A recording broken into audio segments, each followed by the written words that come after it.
Hello, good morning, my dear students. How are you? Are you fine?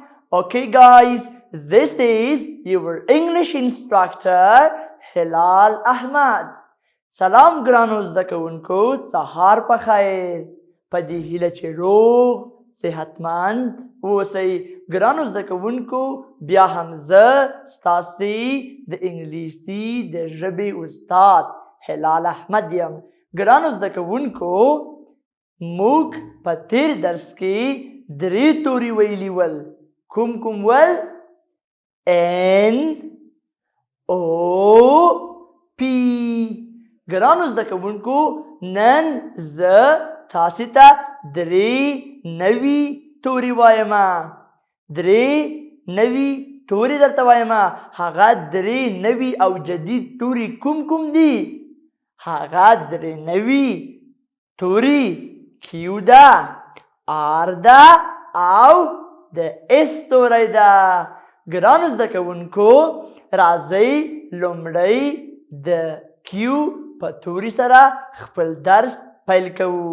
خو د دې نه وړاندې دا راته ووایئ، آیا تاسې خپل کورنۍ دندې ترسره کړي دي؟ زه په تاسې باندې باور لرم تاسو همیشه خپل کورنۍ دندې په وخت سره سرته رسوئ. ګرانو زده کوونکو، ستاسې کورنۍ دنده د هرې توري لیکل ول 10 ځلې په خپلو کتابچو کې، او 3 کلمې چې په هغه تورو سره پیل شوی وي. ګرانو زده کوونکو، په دې هیله چې تاسو خپل تیر درس زده کړی وي او د ځان سره مو تمرین کړی وي. ګرانو زده کوونکو، نن زه تاسې ته نوی درس درکوم او نوی درس زموږ د 3 تورو په اړه دی. کوم توري دي؟ 3 توري دي. کیو ده، آر ده او د اس توری ده. راځئ د کیو له توري سره خپل د نن ورځې درس پیل کوو. ګرانو زده کوونکو، what is this؟ دا څه شی دی؟ This is Q. دا دی Q. ګرانو زده کوونکو، دا دی د Q توری. سمه ده؟ راځئ د Q توری دلته په تختې کې کېږدو. دا دی د Q توری. دا څه شی دی؟ دا دی د Q توری. ګرانو زده کوونکو، موږ د Q توری څرنګه لیکو؟ موږ د Q توری په 2 طریقو لیکو: کاپیټل کیو، سمال کیو، لوی کیو او کوچنی کیو. Now let's write capital Q. راځئ اوس capital Q لیکو. capital Q څنګه لیکو؟ ماته وګورئ. زه څنګه لیکم capital Q؟ ګرانو دوستانو، موږ همیشه لوی حروف په 3 پاڅنیو کرښو کې لیکو. کیو په 3 پاڅنیو کرښو کې. ولې؟ ځکه چې دا لوی کیو دی، یعنی کاپیټل کیو دی. دا دی د کیو توری. ګرانو زده کوونکو، دا درنه هیر نسی، ځکه بیا دا د او توری کیږي. تاسې ته ما پرون په درس کې د او توری وویل. ګرانو زده کوونکو، ګورئ بیا یې درته لیکم چې ستاسو سم زده شي. د کیو توری وګورئ. دا دی د کیو توری. د کیو توری موږ په 2مه طریقه کې د کیو توری کوچنی کیو لیکو. د کیو توری 2 ډوله لیکل کیږي: لوی کیو یا کاپیټل کیو، سمال کیو یعنی کوچنی کیو. وګورئ دا کوچنی کیو دی. کوچنی کیو چیرته لیکل کیږي؟ په 3 لاندنیو کرښو کې. ګرانو زده کوونکو، اوس داسې کلمه راته ووایئ چې هغه د کیو په توري سره پیل شوی وي. نو کومه کلمه د کیو په توري سره پیلیږي؟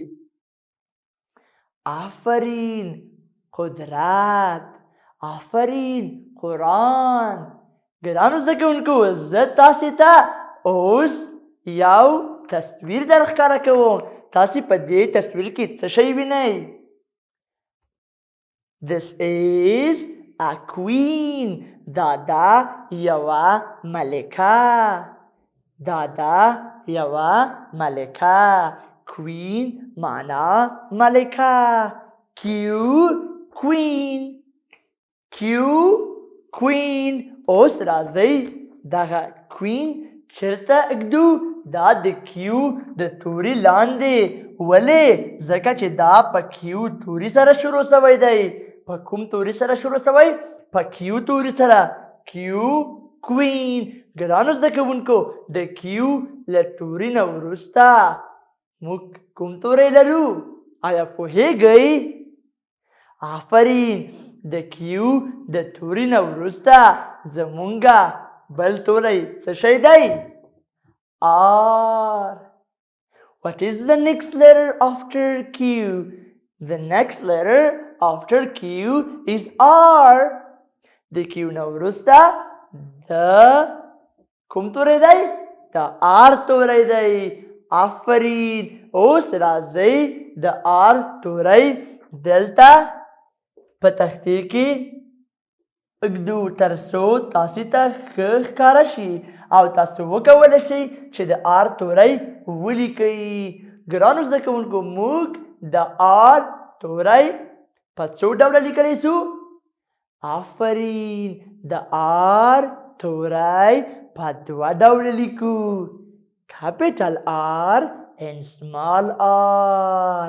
راځئ اول کاپیټل آر لیکو. لوی آر. کاپیټل معنا لوی. وګورئ زه تاسې ته اوس لوی آر لیکم. لوی آر څنګه لیکو؟ داسې اول داسې د پی په شان بیا لکۍ ورکوو داسې. دا څه شی کیږي؟ دا کیږي د آر توری. کوم آر؟ کاپیټل آر یعنی لوی آر. کوچنی آر څنګه لیکو ګرانو زده کوونکو؟ وګورئ زه یې تاسې ته لیکم. تاسې هم باید له ځانه سره ولیکئ تر څو ښه مو زده سي. سمه ده ګرانو؟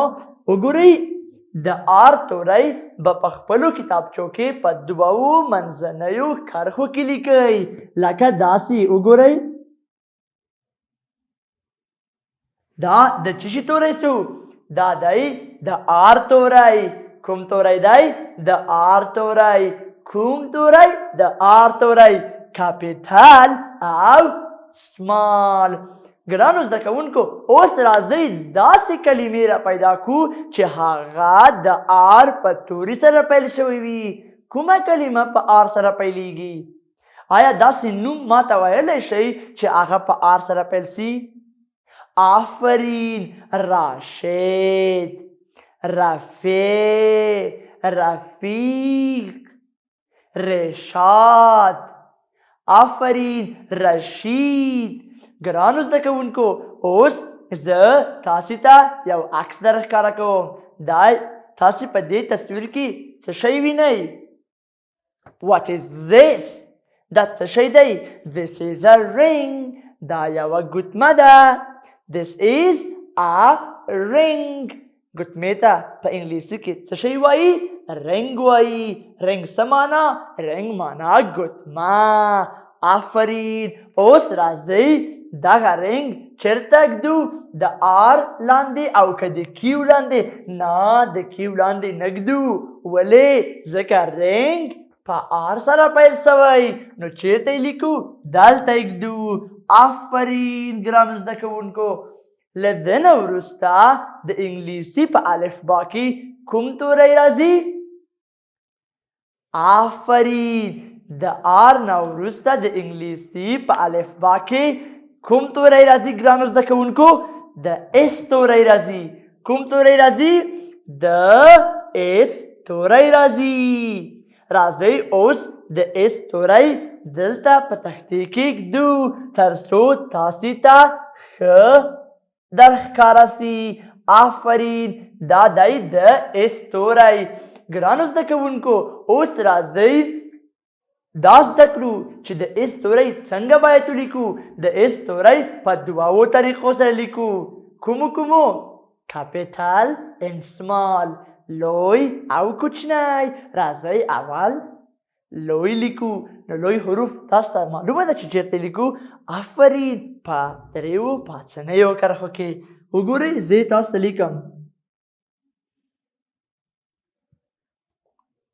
اس. ما پسې تکرار کوي اس. This is capital S. دا دی لوی اس. راځئ اوس small s ولیکو. کوچنی اس. کوچنی اس چیرته لیکو؟ کوچنی اس به تاسې د څلور خطه کتابچو په دوو منځنیو کرښو کې لیکئ. وګورئ تاسې به کوچنی اس چیرته لیکئ؟ تاسې به کوچنی اس دلته لیکئ.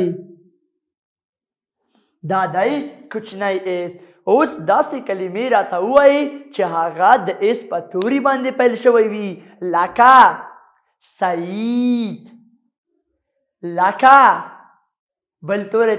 بله کلمه تاسو ته معلومه ده چې هغه په اس باندې شروع کیږي. لکه ساحل. زه تاسې ته اوس یو تصویر در ښکاره کوم. تاسې په دې تصویر کې څه شی وینئ؟ star. This is a star. star معنا ستوری. نو دا به زه چیرته ږدم؟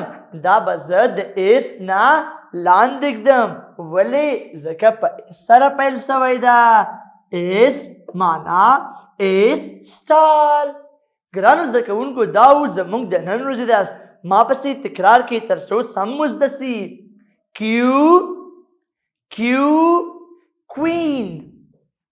R ring معنا ګوتما. رنګ څه معنا؟ رنګ معنا ګوتما. آفرین. S star. آفرین ګرانو زده کوونکو دا و ستاسې د نن ورځې درس. په دې هیله چې تاسو ته ګټور تمام شوي. ګرانو زده کوونکو ستاسې کورنۍ دنده دا ده چې تاسو به دغه درې توري په خپلو کتابچو کې 10 ځلې لیکئ تر څو تاسې د ده لیکل زده کړئ او هیر مو نسي. درې کلمې د هرې توري لپاره پیدا کړئ چې په دغو تورو سره پیل شوی وي. ګرانو زده کوونکو په دې هیله چې د نن درس مو زده کړی وي او تاسې ته ګټور تمام شوی وي. تر بیا درس پورې تاسې په لوی رب باندې سپارم. ښه ورځ. Have a good day. Bye.